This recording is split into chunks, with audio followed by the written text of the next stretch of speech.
cold coffee. I poured this cup before I started setting up for this video, and then I forgot about it, and now it's cold. Oh well. It's January 21st, 2020. This is my first video of the new year. I'm making it in my new studio, so we'll take a little look around a bit later in the video.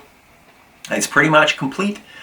There's a few little kinks to iron out, lighting, that sort of thing, and you probably need to go and buy one of those fancy light box things that throws light all over the room, but it's generally pretty good. I've got windows that throw a fair amount of daylight on me, and yeah, I'm generally pretty happy.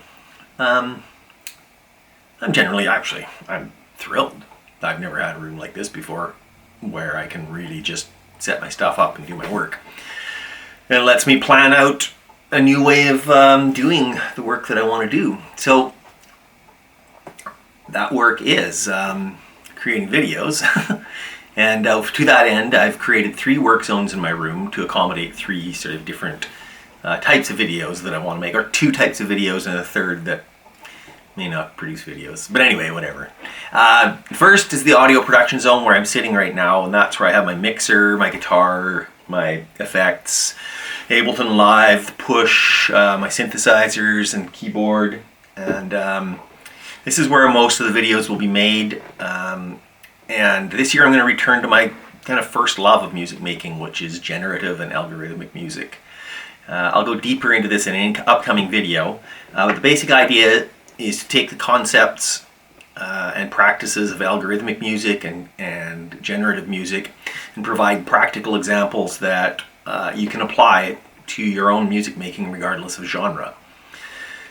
And because I love generative music, I love the concept of generative music, I don't always love the outcome of generative music. And so I think there's a way to take those concepts and those practices and use them to bring life into electronic music in a way that fascinates me and hopefully fascinates you as well. It makes pieces of music that are unique. The second zone is my workbench. Here I'll be tinkering with hardware such as the Arduino, maybe doing some hacking of existing hardware, maybe building some new instruments of my own. That's where schmungobub. Okay, we're probably going to edit that part out, or maybe not. Anyway, so what was I saying? Oh yeah, so the workbench. Anyway, the workbench, that's where I'll be tinkering with hardware, working on the Arduino, which I've always wanted to work on, but just haven't had time. So the Arduino work and some of the other stuff will feed back into this whole generative and algorithmic music making pursuit. The third zone is maybe the hardest to describe. It's just because I'm not sure what its purpose is. If I move out of the way with my chair, the third zone is there. Ta-da! Kind of a chill out zone. Soft, comfy chair, nice. Which arm am I using? Sort of backgrounds and stuff. I'm not sure how much it will be featured in any videos. I suspect it's more going to be a place where I learn the art and craft of videography, how